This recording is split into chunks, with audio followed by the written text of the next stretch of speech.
ज़्यादातर प्लांट्स में 1 से 2 दिन 3 दिन का स्टॉक है। At a big energy crisis, only 4 days of coal reserve supply left.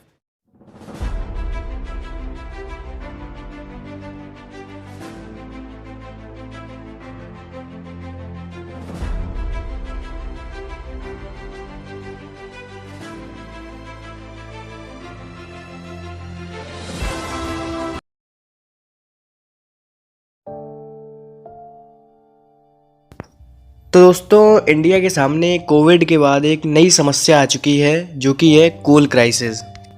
पिछले कुछ दिनों से हमें कई बार पावर कट्स का सामना करना पड़ रहा है जो कि कोल शॉर्टेज की वजह से हो रहा है। और ये भी बताया जा रहा है कि भारत में अब सिर्फ 2 से 5 दिनों तक का ही कोल स्टॉक बचा है। इंडिया में around 70% electricity thermal power plant से बनती है और 85% thermal power plants coal based हैं और कोल शॉर्टेज की वजह से हमें इस पावर कट्स का सामना करना पड़ रहा है। इंडिया में टोटल 135 पावर प्लांट्स हैं जो कि इलेक्ट्रिसिटी जनरेशन का काम करते हैं और जिनमें से अराउंड 70 पावर प्लांट्स ऐसे हैं जिनके पास 4 दिन से भी कम का कोल स्टॉक बचा है। और गवर्नमेंट का ये भी कहना है कि आने वाले 5-6 महीनों तक ये समस्या बनी रहेगी। तो अब समझने की कोशिश करते हैं कि इंडिया को कोल शॉर्टेज की प्रॉब्लम क्यों फेस करनी पड़ रही है। तो रीज़न 1 की बात करते हैं।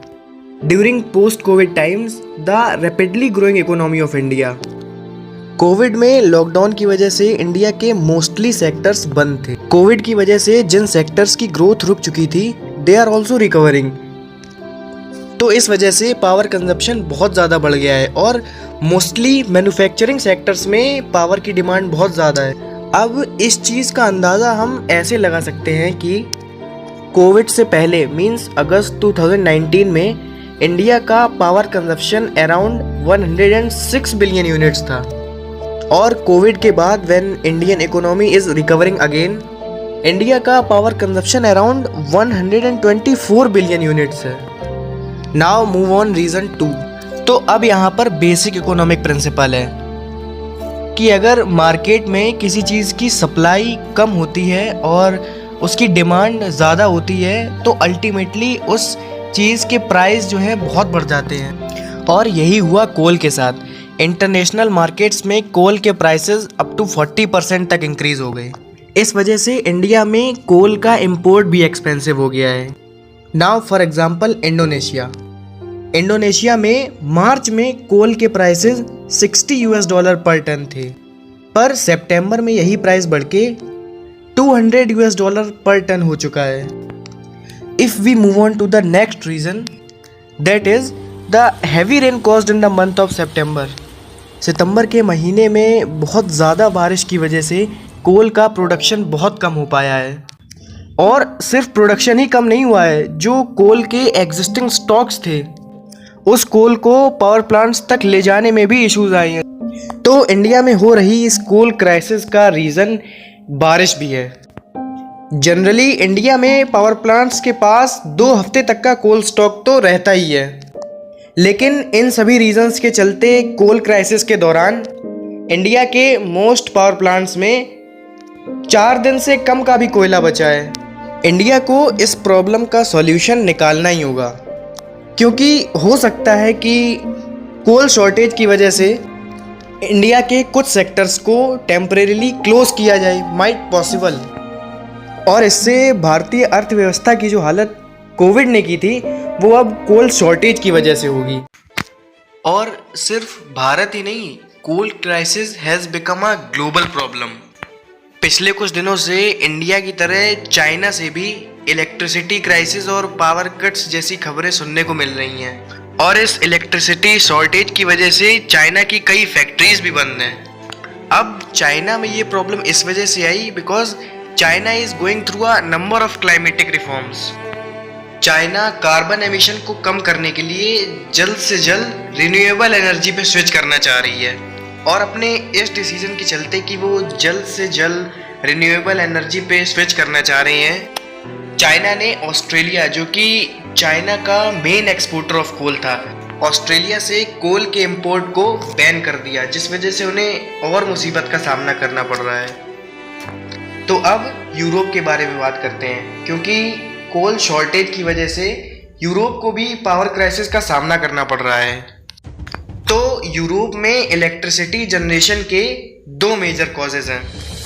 पहला है नॉर्थ सी, उत्तरी सागर से उठने वाली हवाएं जिनसे वो विंड मिल का यूज़ करके इलेक्ट्रिसिटी जनरेट करते हैं। और दूसरा है नॉर्वे देश के हाइड्रो पावर प्लांट्स, जिनकी वजह से यूरोप की मैक्सिमम इलेक्ट्रिसिटी जनरेट होती है।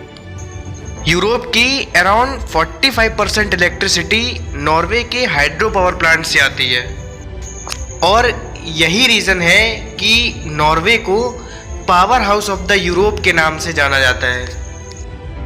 लेकिन पिछले कुछ दिनों से हो रहे क्लाइमेटिक चेंज की वजह से नॉर्वे के वाटर रिजर्व्स भी सूख रहे हैं और उत्तरी सागर से उठने वाली हवा भी बंद हो गई है।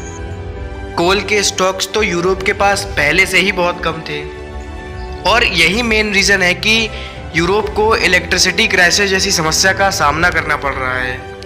और जहाँ तक कोल इंपोर्ट करने की बात रही, then Russia is the biggest exporter of coal for Europe. लेकिन रशिया ने कोल एक्सपोर्ट करने से मना कर दिया है क्योंकि रशिया को लगता है यूरोप ने ग्रीन एनर्जी को अपनाने में जल्दबाजी की है।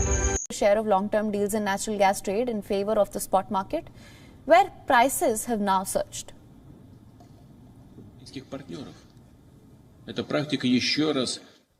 Another factor is the practice of our European partners. This practice has once again confirmed that in fact they made mistakes. We talked to the European Commission's previous lineup and all its activity was aimed at phasing out of so-called long-term contracts. It was aimed at transition to spot gas trade. और यहाँ पे ये mention करना ज़रूरी है कि इन सभी देशों में पावर कंजप्शन बढ़ने का सिर्फ एक ही रीज़न है, कोविड के बाद ग्रोइंग इकोनॉमी। अब देखा जाए तो इसका अल्टीमेट सॉल्यूशन सिर्फ एक ही है कि हमें कोल पे डिपेंडेंस कम करके जल्द से जल्द रिन्यूएबल एनर्जी सोर्सेज पे स्विच करना होगा। लेकिन इतनी जल्दी भी नहीं जैसे चाइना और यूरोप ने किया और फिर उन्हें प्रॉब्लम फेस करनी पड़ रही है।